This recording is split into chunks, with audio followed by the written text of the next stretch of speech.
Shoppers hit the stores in a big way to kick off the holiday shopping season. More at 10. Less Sads, part of the Tri-State's best news station. The 7 Days of Thanksgiving tonight on KHQA Late News at 10 o'clock. From the Tri-State's best news station, this is a WGEM News Channel 10 update. From 1 hour on News Channel 10, the partially burned body of a former Keokuk woman is found north of Des Moines. Moberly, Missouri is shocked after what police are calling a double homicide in that community. We'll hear from some of the neighbors of the victims. A plane had to emergency land on an interstate in St. Louis this afternoon. And a big night in sports. Steve Luton will have more on the Monroe City Panthers. They're the state champs. We'll have highlights of the championship game and basketball tournament action. All in sports. I'm Mark Baker. I'm Shan Whiston. A body found near Des Moines is identified as that of a former Keokuk woman missing for over a week. Moberly, Missouri reacts to the apparent murder of 2 of its residents. And shoppers hit the streets to kick off the holiday season. There's a lot of fight in the Monroe City Panthers tonight going for the Class 2A state championship. Join me for the highlights in Sports Extra. News Channel 10 is next. This Skywatch weather update is brought to you by Sight Vision Center of Quincy. Hey, good evening, Corey McCloskey here. Off we go into the weekend on your schedule. Bit of rain, however, we have some nice mild temperatures as well. Find out the details coming up. You're watching WGEM TV Channel 10. From the Tri-State's best news station, Shan Whiston, Mark Baker, Corey McCloskey with Skywatch Weather, and Steve Luton with Sports Final. This is News Channel 10 Night Beat.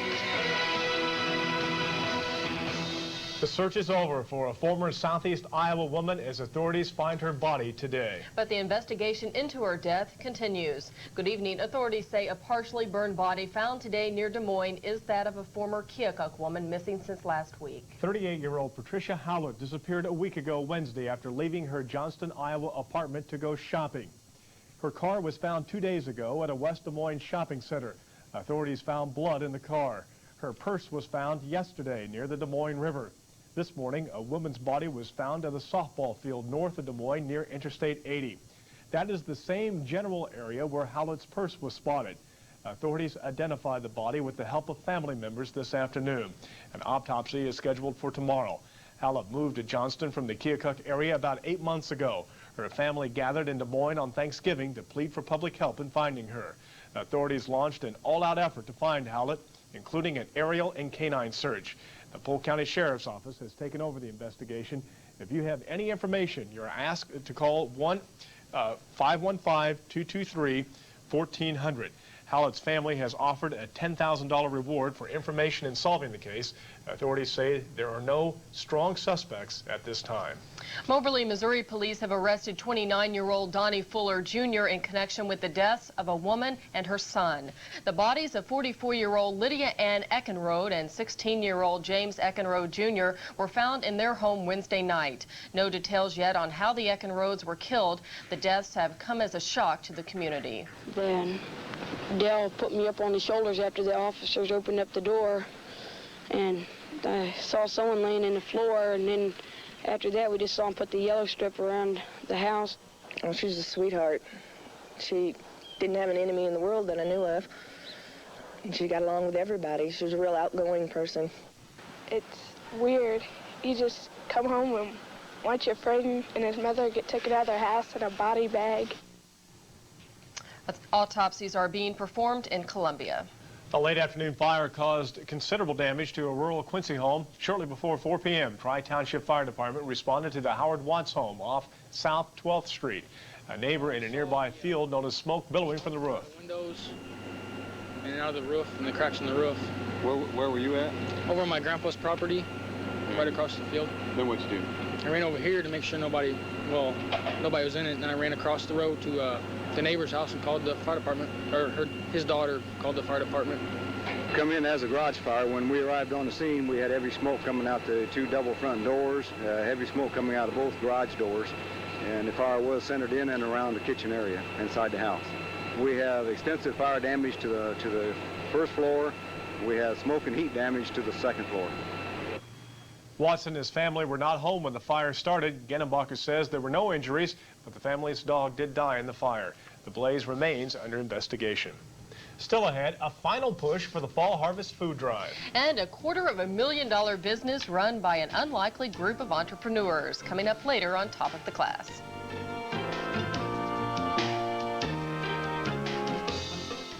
Well, the shopping frenzy has begun. Traditionally, the day after Thanksgiving is the busiest shopping day of the year. Thousands of shoppers came out today in a quest to find the biggest bargains.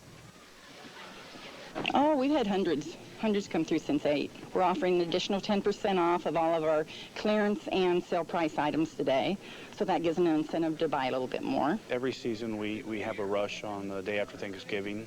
Generally carries over into the weekend. If you don't do your shopping this weekend, there is only 1 month until Christmas. So what are Christmas shoppers looking to buy this year? News Channel 10 took a survey. I don't know, mostly jogging suits. Everybody's into jogging suits, so that's what we're buying. What do you want for Christmas? A bike. You want a bike? Okay. I like 2 bikes. You want 2 bikes? I'd really like my own telephone because I'm tired of having to go downstairs and listen to all the racket around me, trying to listen to the telephone. So if I could do that up in my room, there wouldn't be a whole lot of noise, and I could actually hear the person on the other side. What do you want? A motorcycle. You want a motorcycle? A real big motorcycle? And you want a fire engine, remote control? What else do you want besides a motorcycle? Hot Wheels. Hot Wheels? Do you want like a bicycle or? Yeah. You want a bicycle?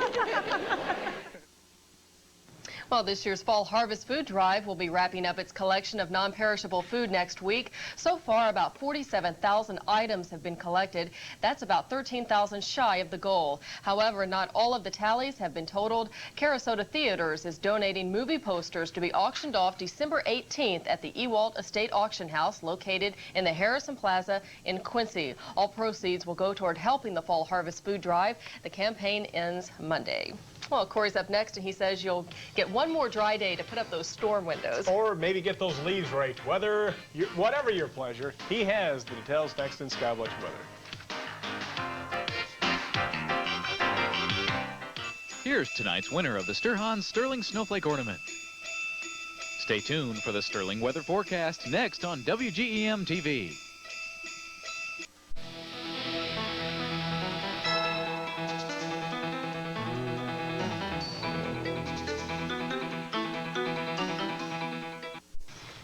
What a wonderful day. Wasn't it lovely? It's just great. What are you going to do tomorrow? Well, I'd like to rake some leaves, but actually I think I got some Good work choice. to do. Shan? I'll be sitting inside a gym.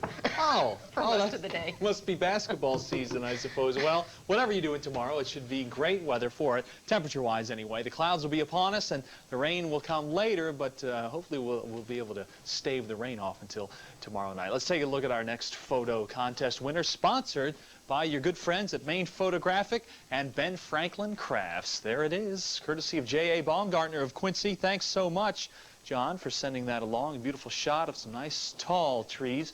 And we've got more winners coming up all next week. That'll wrap it up, though.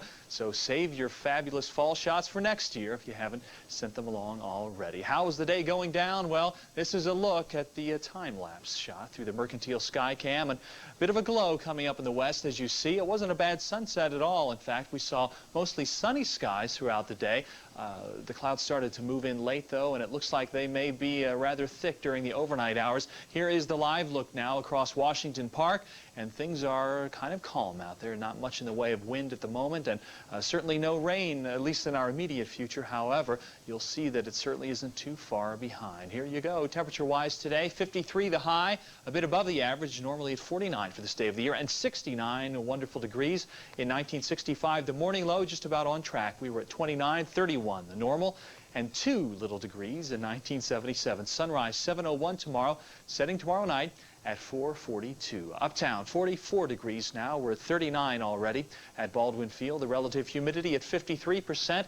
The barometer is steady, 30.1 inches of mercury, and winds are out of the southeast at 7 miles an hour. And around the nation, we do continue to see some light rain falling across the south and moving now through the Dallas-Fort Worth area, and also some lingering sprinkles off the coast of North Carolina. Other than that, most of the country doing okay. There's not a whole lot of precipitation falling, although as you head out Utah way, we've got some pretty good snow flying now around Salt Lake, and they're probably going to see some nice snow throughout the Rockies over the next couple of days. We have a major winter storm that is continuing to brew out to the west, and it has already brought snow and rain to parts of the Rockies, and it's large enough that it's going to be spinning its way toward us by tomorrow night, and I have a feeling we could see some rather heavy rainfall by the time we get into the evening hours tomorrow. Now again, the daylight should show us just cloudy skies, and we're going to see